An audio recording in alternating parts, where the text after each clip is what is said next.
long as we have faith in our cause I'm Mike. and unconquerable willpower, I'm Dave. salvation will not be denied us. And this is Between the Lines. In this present crisis, government is not the solution to our problem. Government is the problem. Ask not what your country can do for you. Ask what you can do for your country.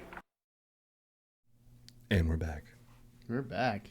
How's it going? YouTube? It is And 2023. Three. Wow. We had to think about that. How old are we? How old are we? So what's that in Roman numerals? That would be M. Wait, no, isn't so D is C is 100, D is 500? Yeah, M is 1,000. M is so it'd be M So the M MM, because X. they made it, M. II. Yeah, MM, XII, right? XX. XXII. Because you'd have 20 and then 3 I's. Yep. So MMXXIII. Nice. See, we're smart here on Between the We Lines. know stuff. Now let's do binary. Screw that shit. I used to be able to read that crap. Yeah, I did too in my formative years. Last week we talked about some things. Yeah, it was kind of a one-off. It was we had a point. It was about New Jersey primarily. Yeah, primarily about New Jersey. But it was basically like a Happy New Year kind of episode. You know what? Every time I come out of New Jersey, it just makes me enjoy life that much more because I realize I could be living in that state. I think the only thing, and I may be wrong on this, but I think the only good thing to ever come out of New Jersey was Kevin Smith. Actually, Bruce Willis is from Jersey. I stand by my prior statement. It's not a Christmas movie. All right. We could have a whole podcast discussion because I disagree. I think it is a Christmas movie. I'm just quoting what Bruce Willis has said has, every time he's No, asked. it is. It's a Christmas movie. I'm sorry. Between the Lines has taken a stand. Die Hard is a Christmas movie. Yeah. I watch it at Christmas every year. That proves it. It's become the equivalent of Christmas Story with the Christmas Story. Another one, while we're talking about it, Nightmare Before Christmas is also a Christmas movie. Yep. Home Alone is a Christmas movie. I'll fight you. You know why? It's because there's been such a focus of releasing big titles around Christmas the holidays. Time. What was funny is that this last holiday, and I know we got big stuff to talk about. Yeah. I don't want to digress, but no. It seemed like this last year they didn't really release anything that really grabbed anybody, except for maybe Avatar. But yeah, so go ahead and check out our previous episodes and things of that nature. Today we are going to be talking about something heavy that happened on Monday and kind of a sobering thing for a lot of people, not just in the football and sports world, but a lot of people have heard about this. And on Monday night, during the Monday Night Football game, partway through the first quarter, the Bills, I believe he's a safety, DaMar Hamlin, just collapsed on the field. Yeah. We have the clip of it. I'm sure that many people have seen it so far, but we do have that clip. I'm going to play it. I'm not going to play the audio because the audio really doesn't have any bearing on it. But I do want to go over it because there's been some negative, I don't know what the word I'm looking for, but there's been some negative attention cast towards the wide receiver that gets tackled here, and they're pointing fingers at him. And I played football. This is 100%. Now, it was decades ago. I'm not anything like that, but I've played the sport. I've seen hits like this. This is nothing. So what you'll see here is number 85. You can't see my cursor, but number 85 up in the top right-hand corner of the screen, he's already got the ball. DaMar Hamlin is the player right on the 50-yard line at the top of the Bengals logo there on the center of the field. He's running in to make the tackle here on T. Higgins, number 85. So as he comes in for the tackle, they just kind of collide together. In my opinion, nothing special. I'm going to rewind just to play it again because it happens kind of quick. But he just kind of leans into him and they fall to the ground. At this point, it's a normal football play. So then DaMar stands up and back down he goes. And that's the end of the collapse. That's all there was to it. That's the entirety of the play. It took 7 seconds is all it took. So again, from start to finish, just a quick hit. DaMar gets up and back down. I could see where he grabbed his chest. Yep. There. So essentially what happens is as they're replaying, right here you can kind of see, this is a very good freeze frame. T. Higgins' face mask is right in the chest plate of DaMar Hamlin. So what happened was, this is just an amazingly unfortunate freak accident. Yeah. And anyone that's played football, you're actually warned about this. You don't think about it much, but like as a peewee player and a younger player, you're warned about hits to the chest and things like that, because when you're younger, your heart is more susceptible to jars like this. So what happened was, it's just like they tell you don't perform CPR on somebody that doesn't need CPR. Yeah. And this is why, because you can confuse the heart and interrupt the sinus rhythm of your heartbeat. So what happened was, he was hit just in the right place at the right time during the right point of his sinus rhythm. The chances of something like this happening are the same as being struck by lightning, winning the lottery. Extremely rare. Just extremely, extremely rare that something like this would happen. So as not only does he get hit right in the chest with the faceplate, but as you can see, as they come to the ground, he kind of collapses on top of so it's like a the double faceplate at the same time. So it's just... It's almost like somebody doing compression. Exactly. And it was just a perfect... It interrupted the sinus rhythm of his heart. And so what happens is, right here, he doesn't know anything's wrong. Because as a football player, you're kind of taught that after an injury or something like that, you just kind of pop up and get to the sideline. If it's really bad, then obviously you wait for training staff. But right now, he doesn't even know anything's wrong. Yeah. So as he stands up, you can see he kind of grabs his chest and he realizes, and now he's gone black. So I'm not going to get into all this because it's rather graphic, but they end up having to do CPR on him. This is the part that I do want to get into, because as you notice, what happens naturally is the players from both sides gather around as they're actually doing chest compressions and defibrillations on DaMar right now, and most of the players kneel down and they start praying. Both teams are in prayer right now, and it was insane, because you can also see up in the stands where like fans of both sides were also praying, and the whole stadium was in prayer. And then like it's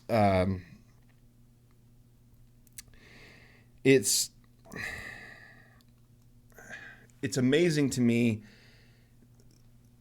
the division that we have in our country, and then something as,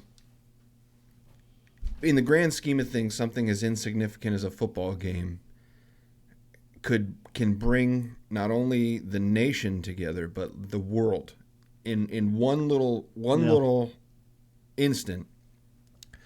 And one thing that I want to emphasize is that lately, and what I mean by lately is within the last 3 to 5 years, religion and Christianity, in particular in our country have kind of almost become a joke. It's a punchline to like Saturday Night Live and other media outlets and things like that, and religious people are poked fun of. And I think it comes back to the old saying: "Is there no atheists? There's no atheists in foxholes." Yeah.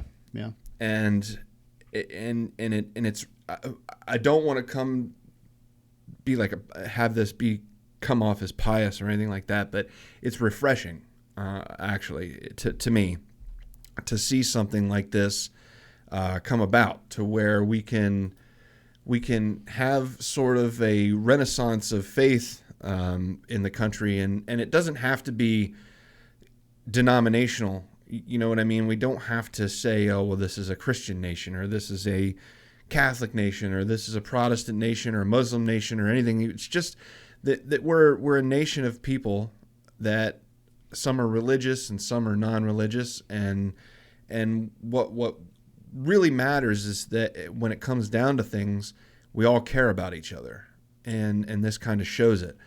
So this next clip that I'm going to play, this is it's not live, but this is, I mean, it says NFL Live. This was live, but this isn't live at the game. This is like them reporting on what's happening, and I feel like this is something that's kind of special. So I'm just gonna play it. I think this part I'm gonna play just so that we can see it, because we're gonna get, if I play the video, we're gonna get copyrighted because ESPN's owned by Disney and Hulu and all that, so it goes down the line. But at any rate, this is Dan Orlovsky on ESPN. This is a live broadcast. Absolute tragedy last night. I think you saw some of the beauty of football as well, that it's brought us all here together. This is a little bit different. I've heard it all day, like thoughts and prayers. And you just heard Scherf and Jonathan Allen say, like, all we can do is pray for him. And I've heard the Buffalo Bills organization say that we believe in prayer. And maybe this is not the right thing to do, but it's just on my heart that I want to pray for. It is. DaMar Hamlin right now. I'm going to do it out loud. I'm going to close my eyes. I'm going to bow my head, and I'm just going to pray for him. God, we come to you in these moments that we don't understand, that are hard, because we believe that you're God, and coming to you and praying to you has impact. We're sad, we're angry, and we want answers, but some things are unanswerable. We just want to pray. Truly come to you and pray for strength for DaMar, for healing for DaMar, for comfort for DaMar, to be with his family, to give them peace. If we didn't believe that prayer didn't work, we wouldn't ask this of you, God. I believe in prayer. We believe in prayer. We lift up DaMar Hamlin's name in your name. Amen. Amen. Amen. Amen. That was on live TV. They didn't cut it. On ESPN, Yeah. The producers didn't cut to commercial. They didn't. It's hard to argue when you have your leads, your anchors, Yep. that are pushing for it, Yep. And that's the thing, is it was somebody with enough conviction at that moment to take the lead in a situation like this. And that shows an amazing resolve and character. You know what? Yeah, it does. I mean, this for somebody to just break out and to do something like that. And in today's climate, yeah, is amazing, with the vilification of religion and Christians. And it's not a Christian thing, because there was nothing. No, there was nothing in particular denominational about that prayer. And a lot of people in this country believe in God. We may not believe in the same flavor, so to speak, and we may not have the same traditions, but it was amazing to see this renaissance of prayer. And what I thought also was really neat is that I'm not the only one that noticed this. So this is a clip from WGRZ TV. I believe this is a local Buffalo station, but they noticed this too. So I'm just going to play this clip as well. We'll cut in and out of this so that you can see parts of it. But again, I don't want to play too much of this, and for copyright reasons. at least video-wise. So we'll be cutting in and out things in that. So, but at any rate. A trending topic on social media ever since the football Monday night game has been prayers for DaMar. Even analysts on the NFL Network bowed their heads and prayed together on the air. So have our Buffalo Bills inspired a national moment? Reporter Richard Solomon is here to see what local faith leaders are saying about that. Richard? Well, Mary Alice, by now you've seen this picture almost everywhere. It represents unity. You see people of different stripes, colors coming together, praying. To now people praying all over the world for DaMar. And this is something local spiritual leaders that I spoke with this evening tell me they have never seen before. From the moment DaMar Hamlin collapsed, one word, one action was seen around the world. That's what you have heard over and over, even from people who normally don't publicly talk about prayer. They've been comfortable now to say, pray for DaMar. The act of so many people left Pastor Darius Pridgen in awe. And why do you think so many people now are doing so? I think when you saw those players kneel down and grab one another, we all agreeing that we need to go to that higher power that. No matter the skin color or religion, people came together. When we see a fellow human being down, we want to support them. Rabbi Alex Lazarus Klein of the congregation Shir Shalom says prayer is universal. In our language, whatever it is, whether it's Hebrew for Jews, Latin, or Hindu, any language around the world, it doesn't really matter. God hears all of our prayers. Because Monsignor Jack Ledwin says there is power in prayer. It's to a deeper level, and I think it takes us to hope. I think that's perhaps the thing we need most of. Hope that DaMar will be okay. Hope that this community will see him on the field once again. I think prayer enables us, whatever challenges face us, prayer gives us the courage and the hope to continue. I mean, that's it. Yeah. It's amazing that we can all come together over this. I mean, there's a lot of things that rise to this level. I mean, you saw it during 9/11, which obviously was much worse than this, but it's amazing how something so instant and impactful can just kind of shake us out of our slumber, so to speak, and kind of wake us up to the bigger picture. What I find interesting and just kind of the antithesis to all this is, like you were saying, the last couple of years, 3 to 5 years, there have been specific instances, and one actually happened in Buffalo with that shooting that happened with that kid that just lost his mind, is that the commentary from politicians and from just head speakers or talking heads on the throughout networks. the last couple of years have been prayer doesn't fix anything and prayer is irrelevant, and stop talking about we send our prayers and our thoughts and all that kind of stuff. They would literally attack people For praying, for offering up. It's like, well, what else are they going to do? They can't reach in and fix the situation. Yep. Nobody, even the people that were there, couldn't fix the situation. So it's like when there's that barrier between you and being able to fix something, it's like the only option for that person is to try to, in their manner, reach out to who they believe in to fix the situation. Yep. So for somebody to criticize that, I think is very small.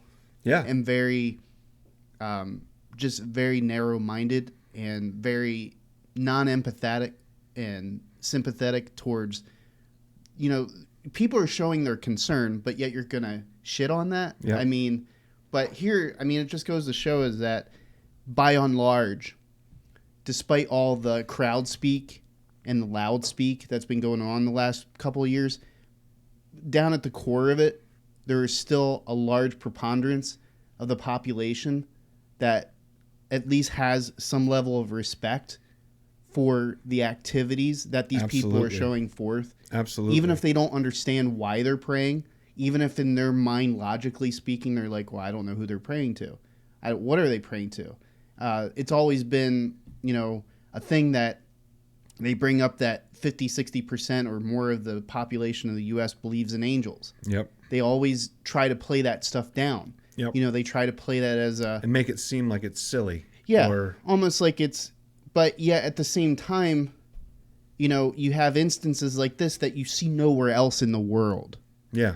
You know what I mean? Yep. I'm not saying it doesn't happen anywhere else in the world, but you don't see it. Not to this level. It's not broadcast. publicized, It's not publicized. yes. It's not focused upon. It's I agree. not given any relevance. Yep.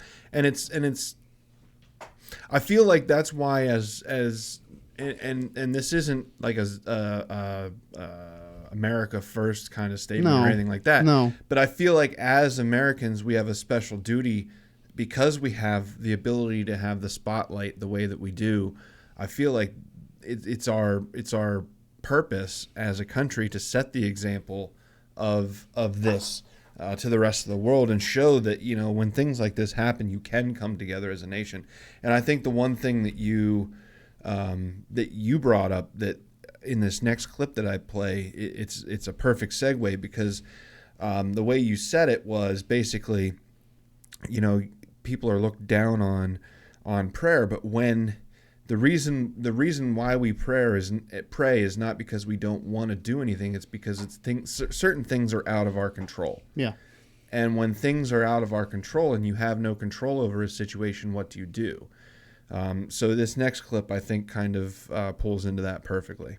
How powerful, Ben, is prayer at a time like this?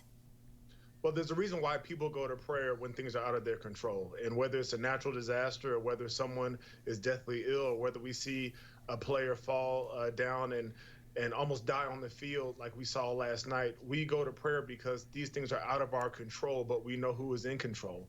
And no matter where you lie on the belief spectrum, so many times when things are out of our control, we look to God to intervene, and that's what you saw happening. You saw men on both sides of the field. Didn't matter what uniform they had on. You saw fans. It didn't matter what team they were cheering for.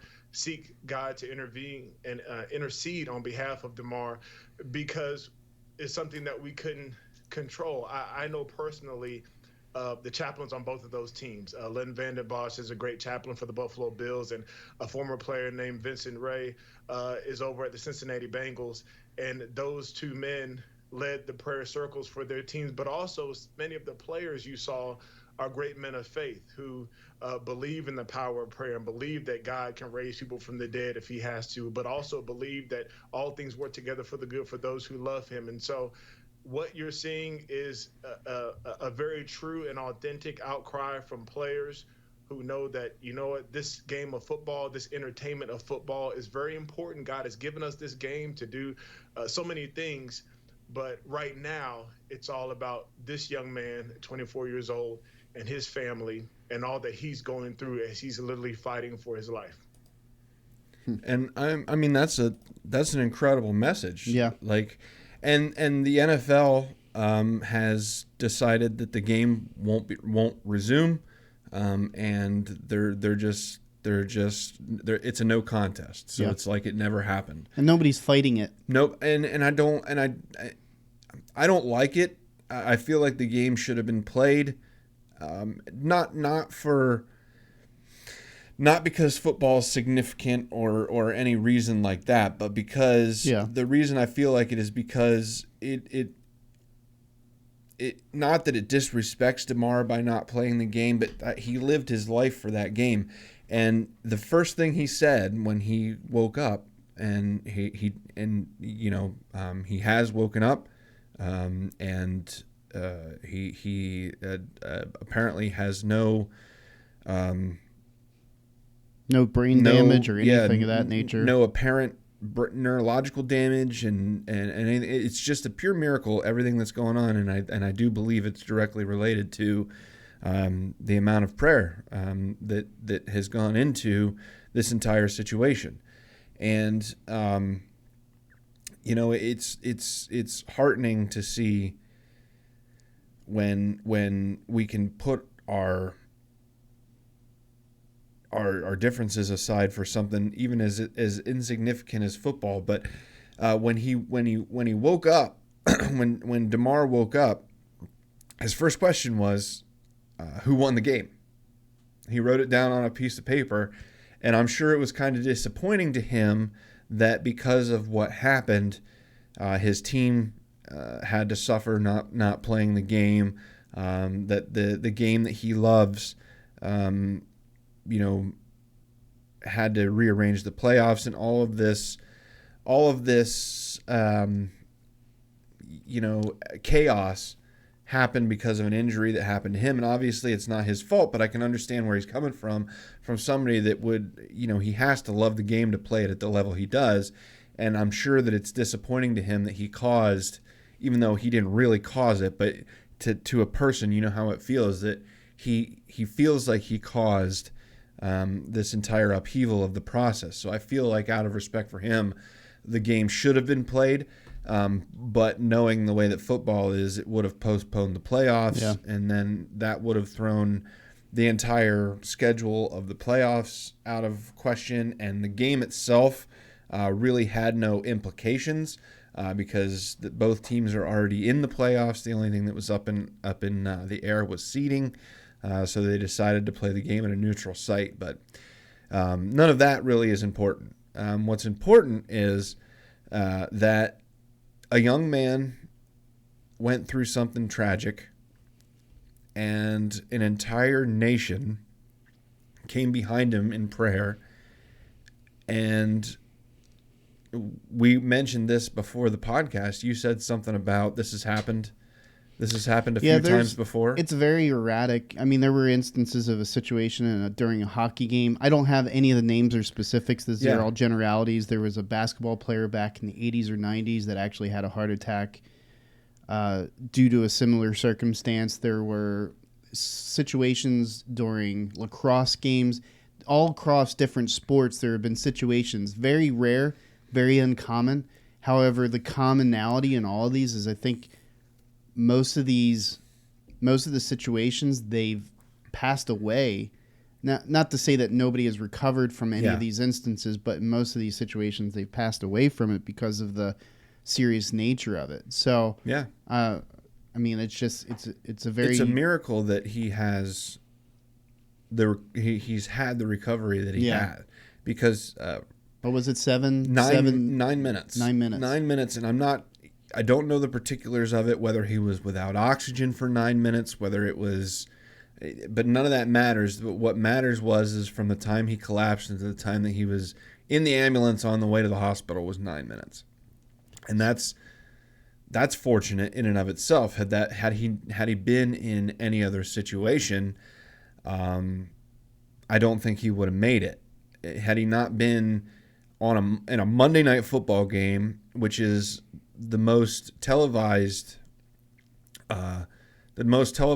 day of sports in the calendar, is a Monday Night Football game. There's no other sports on. It's prime time. It's the thing to watch. Yeah. So all the eyes were on him, and it had it not been perfect the way that it was, I don't know that the outcome would have been the way that it was. And he's fortunate, and we're all fortunate because we all witnessed a miracle, and everyone should count themselves lucky to have been present for something this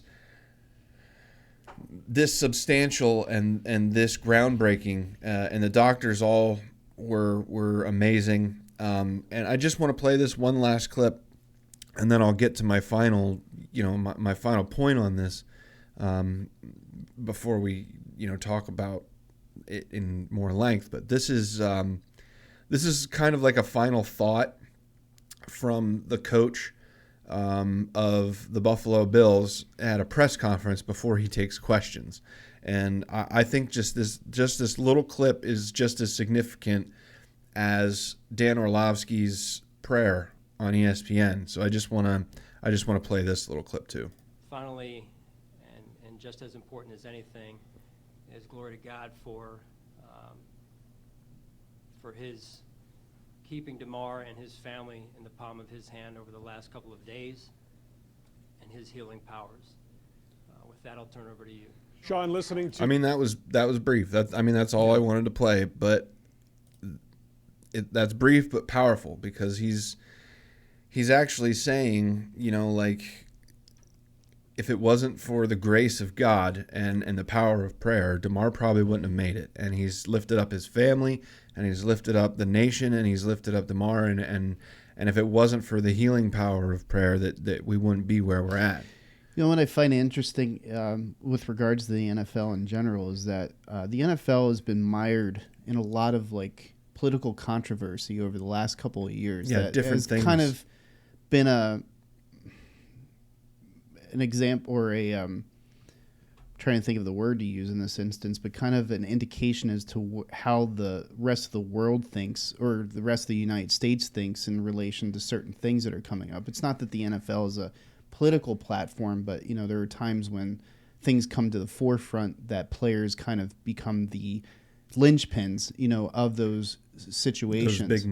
Those big moments. And it's interesting to me that, over the last couple of years, despite some of the political hurdles that have come up and have detracted in some ways from the NFL, because I know there was a point where people were just turned off with the NFL, turned off with the political speak and all that kind of stuff. At the same time, there was a huge preponderance of the players and teams in general that just were really setting examples, good examples.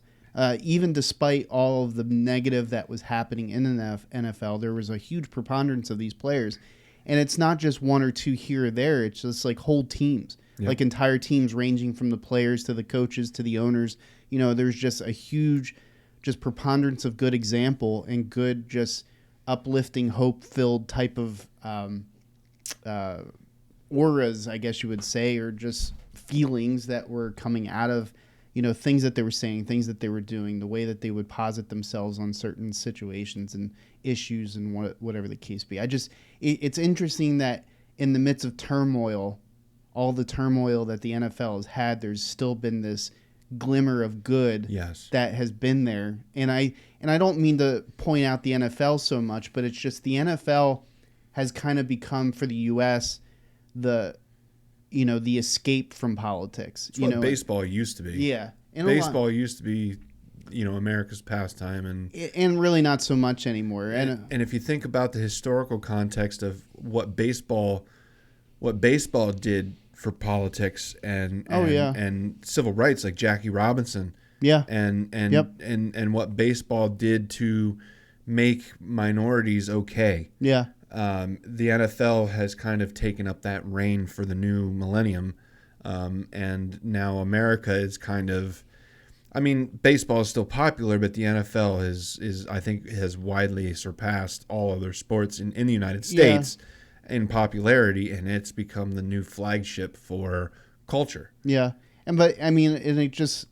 you think about it, based off of what you were saying with regards to some of the civil rights that were advanced through sports, the interesting thing about sports is that sports are generally, again, just a very atypical,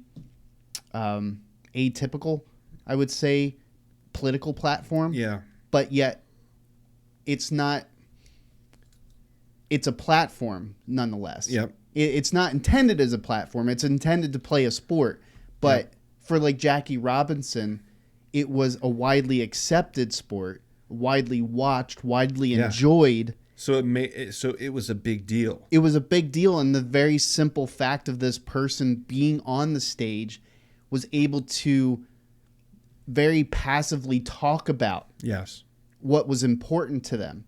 And it made, I think what I was trying to get at is that the public exposure piece of it, the fact that you're on a stage unbeknownst that you're on a stage, in some ways. You realize that there's thousands upon thousands of people watching you, but they're watching you with one intent: to see how well you play, to see how well you hit a ball, or how well you run a 50-yard touchdown, or how far you kick the ball through the goal. There's reasons why people are watching you. At the same time, that's right. They're so concentrated upon your performance is that every little thing is taken note of.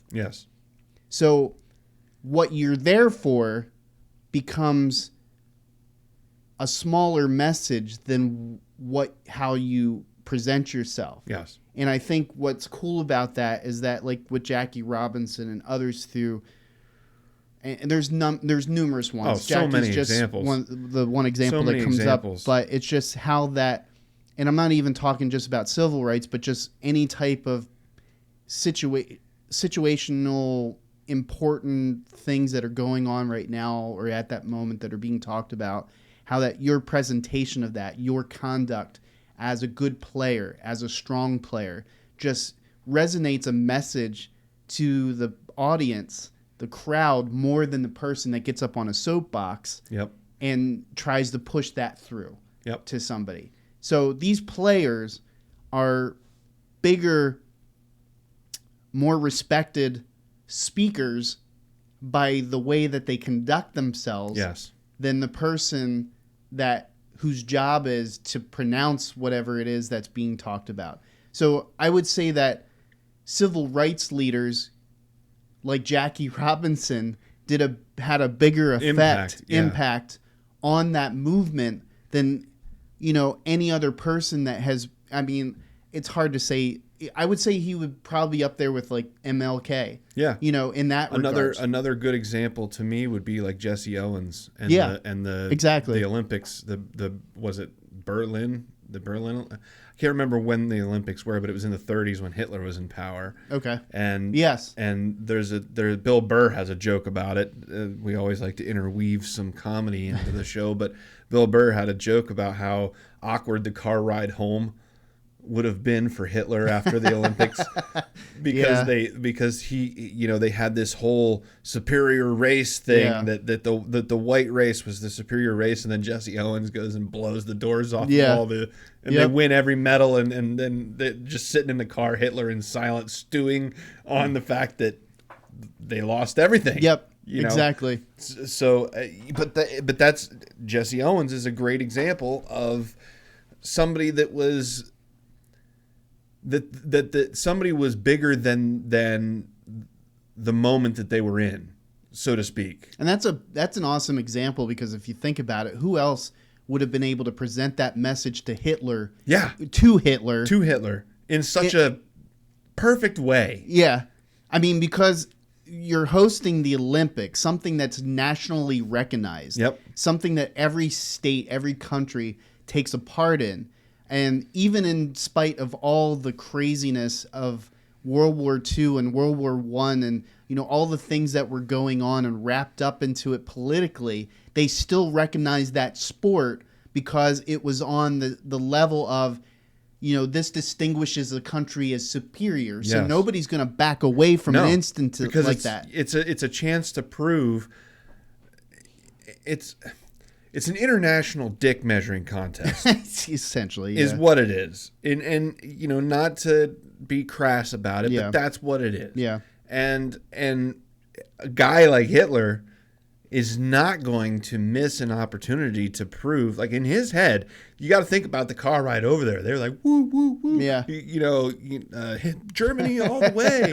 And then they get there and Jesse Owens just blows the doors off of them and takes every gold medal. And then they're like, superior race. Yeah. What's cool about it too is that, of course the United States has had its messes with regards to race relations. Sure. But no doubt we've come out on the top of that. I would say that we, above most other countries, have come out on the up and up with regards to that. Not to say that there still aren't issues. There's not perfection, but we're also one of the only countries that took a look in the mirror, recognized how ugly we were, and took steps to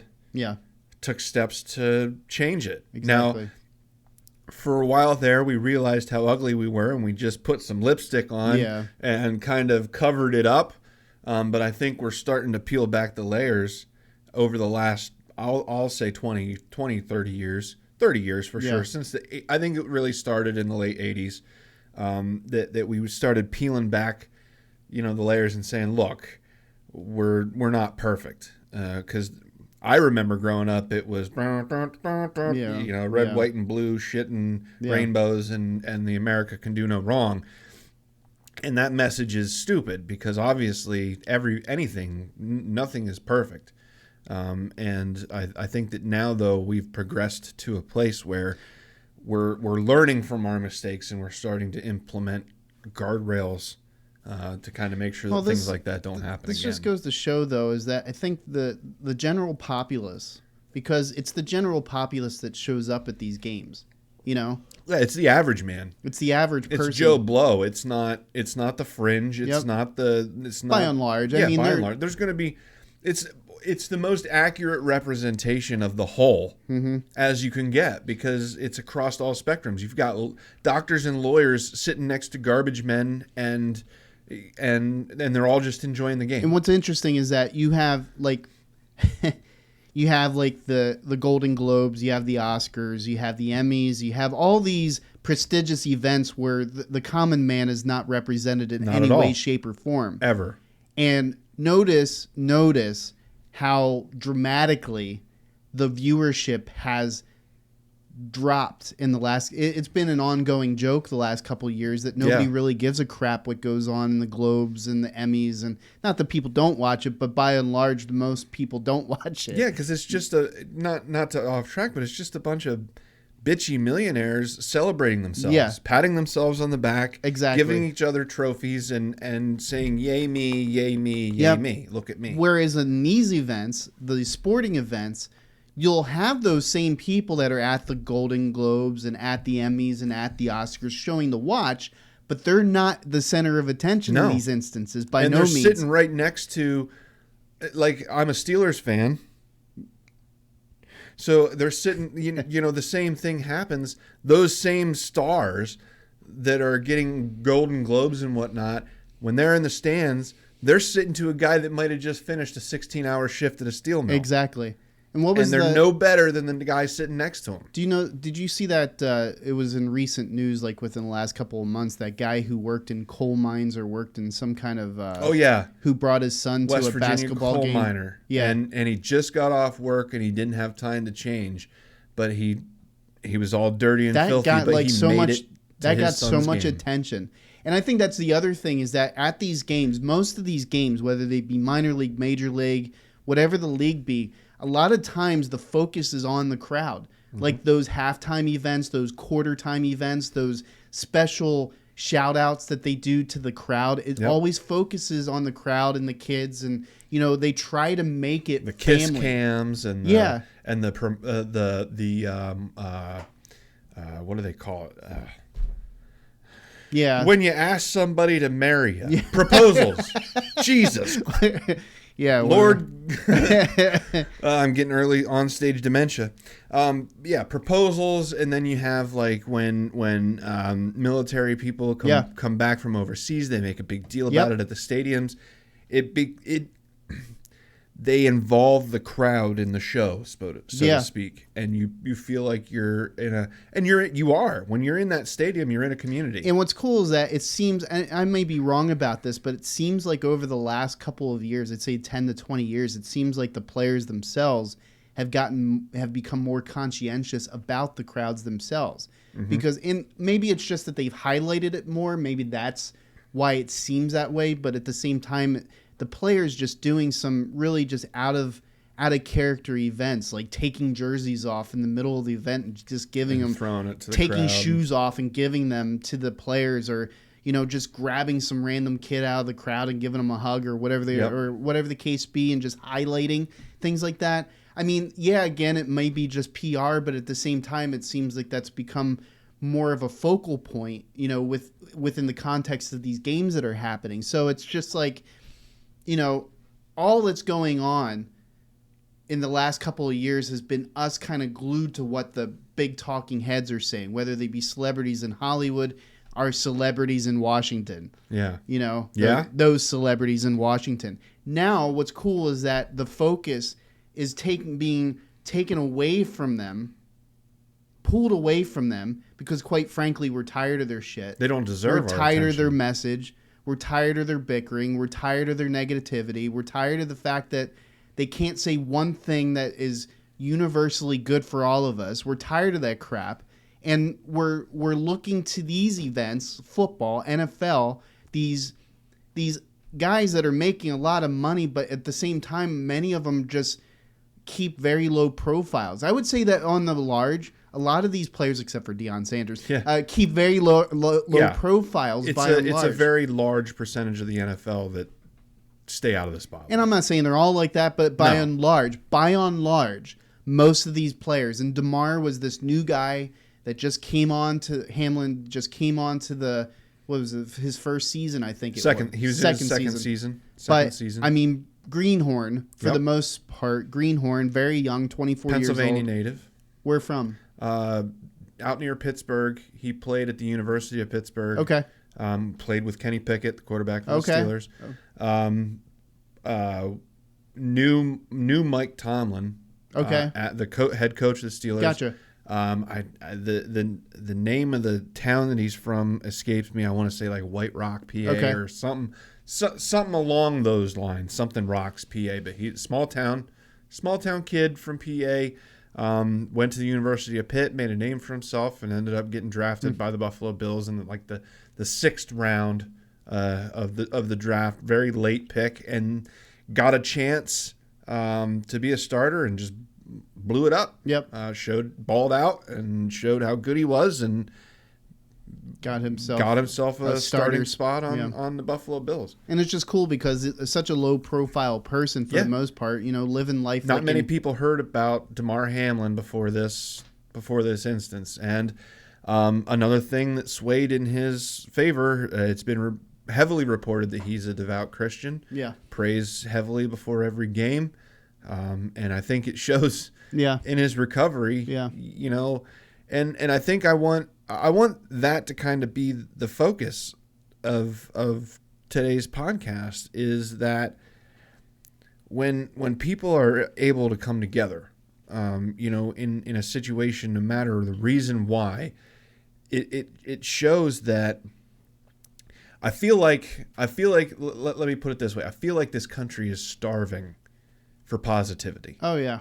I feel like we crave it. Yeah. I feel like we need it. Yeah. And I feel like when an instance like this shows itself, we grasp onto it and we grapple it and we don't let it go, because it's very rare that we have positivity like this. Well, I'm just brought back to when everybody was kind of on the initial lockdown during COVID in 2020, where it wasn't a political issue at that point. It was all right. Let's do what we got to do. It was just the fact that this is something we've never dealt with as a country before, at least not in this generation, or at least in a while. No one alive has seen this. Yeah, in a long while, and there wasn't a whole lot of positivity coming out of that time. Not from the politicians, not from our medical, not from anybody. There was just little to none. And then I remember John Krasinski from The Office, putting together a show with his wife, Emily Blunt, and they would just do the show where they pointed out positive things that were happening in the news. That's all they did.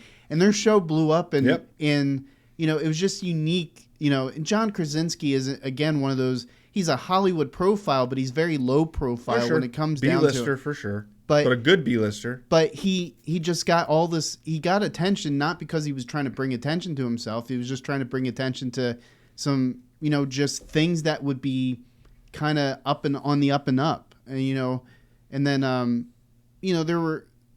there were some high profile figures that tried to bring some positivity, like Andrew Bocelli, did the national singing event, from the Vatican or whatever the case be, to kind of bring some hope and whatnot. But, it's just people grasp onto that stuff. Yeah. They really grasp onto it.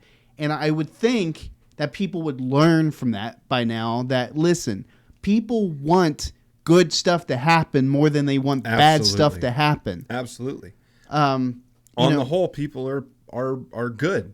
But to bring it back to what you were saying, I mean, the spiritual nature of the conversation that was started as a result of this instance is interesting, because it shows us, we being the viewers, me and you being the viewers, we had nothing to do with this. We weren't at the games. Nope. We were as much a crowd viewing group as anybody else. Spectators 100%. Of this instance.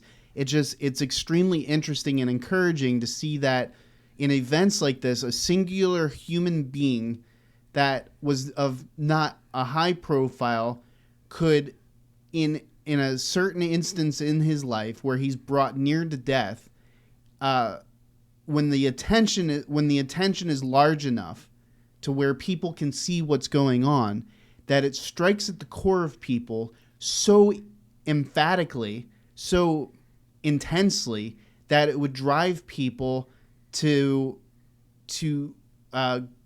go back to something that maybe they haven't gone to in a long time, or maybe it's something that is close to them, and that being prayer, that being, something that, of a spiritual nature that maybe a few days ago they were like, well, that's stupid. And then today they're like, well, this is the only option we have. You know what I mean? It's just interesting, that, situations like this, but, even more so is the fact that it shows that people do still are concerned about, a singular human being that has something bad happen to them. It doesn't require 3,000 people to die at 9/11 to strike that kind of importance or level of importance in a person. A singular human being can strike that much importance upon a person, or levy that much weight upon a person's concern. It's just, I think that's important to take away from this. Is that I think the positive message is that it doesn't matter whether it's one person or 3,000 people. That what came out of this is the realization that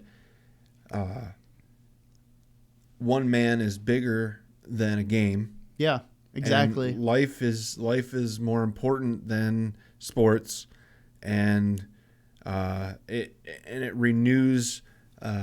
It renews a faith in me that the United States is still one of the most compassionate places on earth. As negative as it can be here, Americans on a whole are some of the most generous, compassionate, empathetic people that you'll ever meet, and I love that about this country, and I'm glad that got highlighted. And not just in this country, because this was a worldwide thing. I mean, people were praying all over the world for this situation, and I think that's amazing. Yeah. And obviously, there's going to be negativity. There were those on Twitter that were saying that prayer had nothing to do with this, that it was the doctors and the medical staff that saved him, and I agree. The medical staff and the doctors were amazing in this situation, and if it wasn't for them, he wouldn't be alive. But it begs the question: who blessed those doctors? With the abilities that they have, and who blessed the medical staff to have the wherewithal to know what to do in exactly the right moment. So those kind of things. I think it comes back to that whole perspective analysis that we do on people, cup half empty versus cup half full. The Twitterites and, all the talking heads that want to just poop on everything, shit on everything that's of any good nature. Whether you agree with it or not, why do you have to down it? Seriously, Yes. What's your deal? Does it affect you? Does it affect you negatively in some way for somebody to say, "I believe"? What do the prayers? What effect do the prayers have? If somebody wants to pray for somebody, what effect does that have on your being? Exactly. On your soul, on your life, on your path. If you don't care for it, that's your business. I'm not going to sit there and criticize you. Yeah. I mean, I could if I wanted to. Yeah. But I'm not. It's just, so why are you so concerned about somebody that has that much concern about another human being that feel helpless in the situation, but feel like they got to do something, so that's what they're drawn to do? And it goes back to when you feel powerless, and you feel like when you have no bearing on a situation, the first thing that you're going to do is turn to power. And what power is there greater than the collective power of prayer and the power to call upon something bigger than yourself to understand a situation that's so complex it's unknowable. Yeah. And in those situations, what are you going to do? Yeah. And whether you believe in God or not, whether you're religious or non-religious, Christian or atheist, Jewish or Muslim, whatever place you land on the spectrum of religion, the positivity that can come from it is undeniable. Yeah. And what does it hurt when no harm is being done? What does it hurt to lean on something that's larger than you? There's a piece of scripture that says that when it rains upon the just and the unjust. But, that verse has always been taken in a negative context. I always look at it from a positive context, is that, rain is something that we need for crops. Yeah. You don't eat if you don't have rain. So when things are good, it rains. Yep. And it rains on both the just and the unjust. And why I point that out is because when there's a positive environment, when something like this happens and you have the majority of people that feel that this is a good thing to pray over this, or to at least send thoughts, at least to be respectful, at the minimum, be respectful of the fact that other people feel compelled. It brings a positive overall general feeling, aura, environment, ethos, whatever word you want to throw in there, around that situation, which typically affects everybody else around you who are trying to feel negative about the situation positively. Mm-hmm. Yeah. You know what I mean? Yeah, I Is absolutely know that what the you rain, when it rains, it doesn't miss anybody. Yes. And that's what's interesting about it. I want to point something out, because I find it strange, because I always took that scripture the same way. And because I look at that scripture from the point of view of a farmer. And to a farmer, rain is life. It's everything. Yeah. If you don't have rain, you don't have crops. So in biblical times, they were all farmers. It was all agrarian. And so to them, rain was a blessing. Yeah. So in that scripture, it literally translates to blessings fall on the just and the unjust alike. And that's it's so amazing that you put it that way, because that's how, exactly the way that I've always taken that verse. And it should be taken that way. Yeah, I think too many times I've heard it in the different contexts. Yes, is that everybody thinks of rain as a negative thing. Yeah, it's it's going to flood, it's going to affect everybody, but there's positive and negatives that can be seen out of every situation. But again, like I said, I think it all goes back to that cup half full, cup half empty. Yeah, and I suppose that you could take that verse either way. Yeah, because either way it's true, because the positives and the blessings fall on everyone. Yep. But then the negatives and the downfalls of humanity and the trials and tribulations of life also fall on everyone evenly. Yeah. So I think it's a great verse because of that, because it's true in both contexts, 100%. But it all depends on the situation you're in. If you look at COVID, and that's a situation where the trials and tribulations fall on everyone evenly. But then you look at things like this situation where the blessings and the positivity it's abundant in this situation, and it's so positive. And I think I want to end on a note like that, because I think that it's been a long time, if we've ever had one, that we've had a positive podcast. Yeah. And I felt the opportunity and I felt the need to highlight and emphasize this strange point in time where, in all honesty, this last week, I couldn't even tell you, other than the 14 votes for speaker that happened this week, I couldn't even tell you what happened in the news, because I didn't care. Yeah. My entire focus was on this young man and just the oddity of what happened and the spectacular response that I've seen in all of its awesomeness. And that word is taken out of context so much, but this truly was awesome. You could stand in awe of the amount of and it's still resonating. Unity. It's not over. It's still resonating. And it's such an incredible time in such a dark period, Yeah. to have such a bright light shine through.